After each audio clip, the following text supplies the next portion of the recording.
토트넘과 크리스탈 팰리스의 경기에서 베르너의 상황은 인생사 세옹지 마라는 말이 딱 떠오르게 합니다. 며칠 전까지 베르너에 대해 임대계약을 해지한다, 라이프치히로 돌려보낸다라는 뉴스가 쏟아졌습니다. 그리고 전반전에 손흥민이 찔러진 키패스를 골키퍼와 1대1 찬스에서 황당한 모습을 보여주었습니다. 그 후에도 여차하면 오프사이드의 엉뚱한 패스로 여러 차례 기회를 놓쳤습니다. 그러나 결국 77분에 브레넌 존슨의 크로스를 받아서 골로 연결하면서 축구 인생이 한방에 달라지는 상황이 발생했습니다. 팰리스전 이후 오늘 영국 축구 매체들은 일제히 베르너가 임대계약 조항으로 여름에 토트넘으로 완전 이적할 수 있다라고 보도하고 있습니다.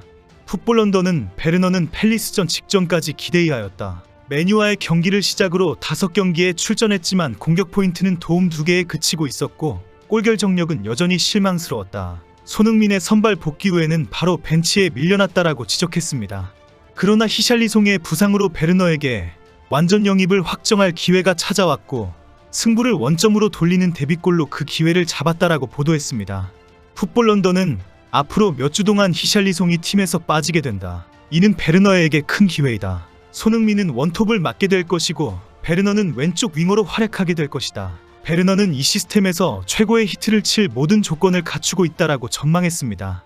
히샬리송이 갑자기 부상을 당하면서 베르너에게 기회가 왔고 베르너는 경기 종료 직전에야 겨우 그 기회를 잡은 것입니다. 그리고 오늘은 갑자기 토트넘이 베르너를 완전 영입할 예정이다라는 뉴스까지 쏟아지고 있습니다. 히샬리송의 부상과 팰리스전의 막판 골이 임대 해지가 완전 영입으로 완전히 다 뒤집어 놓은 상황이 되었습니다. 오늘 베르너는 손흥민이 나의 데뷔골에 와서 축하를 해주지 않았다, 뒤통수를 만지며 격려해 주었다, 수비수들이 모두 손흥민에게 가는 바람에 쉽게 골을 넣을 수 있었다 등의 발언을 쏟아냈습니다. 그동안의 마음고생을 다 털어내듯이 자신의 활약과 심경을 줄줄이 쏟아냈습니다. 그동안 베르너는 롤러코스터를 타는 것과 같은 여론에도 불구하고 기대와 희망을 가졌습니다. 임대 이적 당시에 포스텍 감독의 약속과 주장 손흥민의 격려로 열심히 하면 기회가 온다며 버텨왔습니다. 며칠 전에만 해도 독일 언론과의 인터뷰에서 나는 지금 행복하다, 토트넘에 오기를 잘했다, 주장 손흥민이 항상 독일어로 말을 걸어준다, 친절한 사람이다, 토트넘에서 우승 트로피를 들 것이다 라고 희망적으로 말했습니다. 그러나 결정적으로 울버햄턴전에서 히샬리송의 부진 등 팀에 심각한 문제가 발생하면서 상황이 달라졌습니다. 리그 후반기와 다음 시즌 챔스리그를 위해서 토트넘이 완전히 새로운 결정을 할 수밖에 없었기 때문입니다. 지난 울버햄턴전의 충격적인 패배 이후 토트넘에 이제 베르너는 소용없다라는 지적이 쏟아졌습니다. 손흥민이 중앙 공격수로 이동해야 하는 상황에 왼쪽 윙어로 믿고 맡길 수가 없다는 결론이 나왔기 때문입니다. 지난주 내 영국 축구 매체는 다음 시즌 토트넘은 손흥민을 중앙 공격수로 이동시키고 왼쪽 윙어에는 새로운 선수를 영입할 것이다라고 전망했습니다. 토트넘이 다음 시즌 챔스리그까지 손흥민 공격수 중심으로 돌파하겠다, 그러기 위해서는 왼쪽 윙어를 새롭게 영입해야 한다라고 결론 내렸다는 것입니다. 최근 영국 매체 팀토크는 토트넘은 베르너 완전 영입 옵션을 활성화할 계획이 없다고 보도했습니다.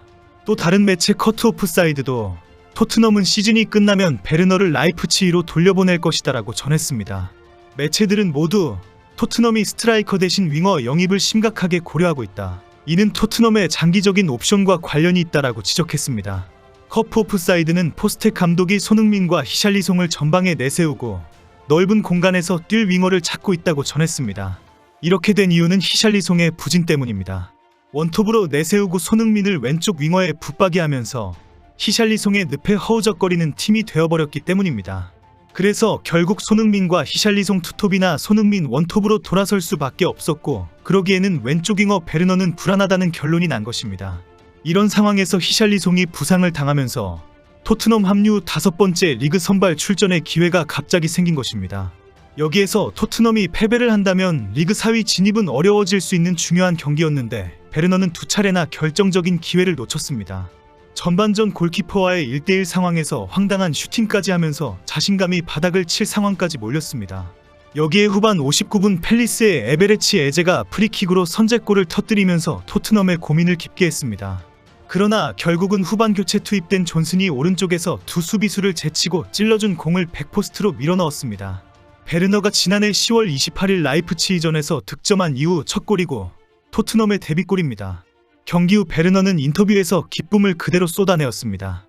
1대1에서 득점을 못했는데 주장이 독일어로 더 열심히 하라고 뒤통수를 치며 격려했다. 전반전 실수 이후 하프타임 때 팀 동료들이 계속 밀고 나가면 된다고 말해주었다. 누구도 나의 실수를 지적하지 않았다. 나는 그들의 신뢰와 지원에 감동했다. 그런데 내가 엄청난 데뷔골을 넣었는데 아무도 세리머니하러 오지 않았다. 알고 보니 주장은 이미 공을 들고 센터마크로 가고 있었다. 우리가 겨우 1대1이 되었을 뿐이라는 것을 뒤늦게 알았다. 실제 당시 베르너는 골을 넣은 후 곧바로 왼쪽 골 플래그 쪽으로 향하면서 기쁨의 세리머니를 크게 펼쳤습니다. 하지만 토트넘 동료들 그 누구도 베르너에게 달려와 포옹하는 등의 축하하는 모습을 보이지 않았습니다. 다른 동료들은 모두 공을 들고 하프라인으로 가고 있는 주장 손흥민을 따라가고 있었기 때문입니다. 베르너도 그제서야 상황을 파악하고 세리머니를 짧게 하고 부랴부랴 자신의 위치로 돌아가는 모습을 보였습니다.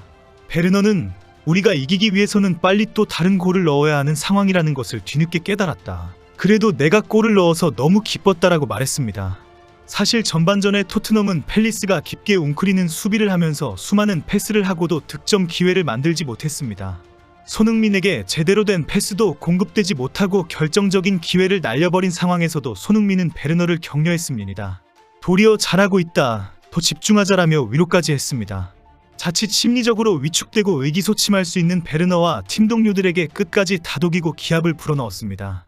손흥민은 경기 후 인터뷰에서 베르너에 대해 큰 기회를 놓치면 정말 세상이 나를 등진 것 같은 생각이 들지만 베르너는 포기하지 않았고 환상적인 플레이를 보여줬다. 베르너가 골을 넣어 기쁘고 팀 분위기도 많이 살아날 것 같다고 칭찬했습니다. 전반에 골을 넣어줬으면 좀 더 쉬운 경기였지만이라는 농담도 하면서 베르너가 토트넘에서 첫 골을 넣어서 기쁘고 더 많이 넣어줄 것이라고 기대했습니다. 포스텍 감독도 그는 전반전에 기회를 놓쳤지만 끊임없이 위협적이었고 골을 넣을 수 있는 적절한 위치에 있었다고 칭찬했습니다. 프리미어리그에 토트넘으로 6개월 임대를 온 베르너에게 손흥민은 항상 고마운 사람이었다며 존경심과 애정을 드러냈습니다. 최근 스포타임과 독점 인터뷰에서 베르너는 손흥민에 대해 손흥민을 같은 팀에 두는 것이 상대를 만나는 것보다 훨씬 낫다며 이같이 말했습니다. 베르너는 손흥민은 독일에서 뛰었던 경험 덕분에 독일어가 굉장히 유창하다. 나에게 좋은 건 손흥민과 독일어로 대화를 한다는 점이다. 주장으로서 그리고 한 사람으로서도 그는 정말 착하다. 모두를 도와주려고 하고 나에게도 많은 도움을 주었다. 나를 만나자마자 곧장 와서 독일어로 말을 걸어줬다. 덕분에 모두에게 편하게 얘기를 할 수 있었다. 정말 좋은 사람이고 훌륭한 선수다. 함께 많은 경기를 뛸 수 있길 바라고 있다라고 지켜세웠습니다.